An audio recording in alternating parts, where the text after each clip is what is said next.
এই দুনিয়াতে আমার চলাফেরায় এত বেশি আমার অহমিকা অহংকার, গর্বে আমি পেটে পড়ি, কিন্তু শেষ বেলায় আমি এসে ঘুমাচ্ছি কোথায়? এটাই আমাদের শেষ পরিণতি। রয়েছে আমি পানির মধ্যে, কবরগুলো ডুবে আছে। আমাদের কিসে এত অহংকার? সাধারণ একটি জামা যখন আমি আয়রন করতে দিই, যদি একটু ভাঁজ ঠিকমতো না হয়, আয়রন ঠিকমতো না হয়, সেখানে আমার কি চিৎকার চেঁচামেচি।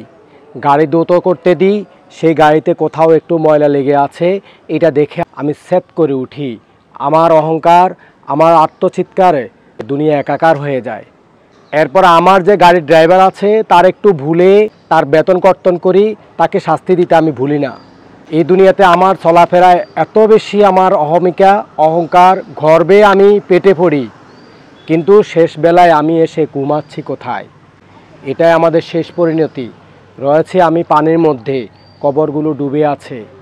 যে মৃত্যুবরণ করেছে, উনি কত বড় লোক, পয়সাওয়ালা ধনী ব্যক্তি, সেটা দেখার বিষয় নয়, কিন্তু তাকে দাফন করার জায়গা নেই। কি করা হয়েছে?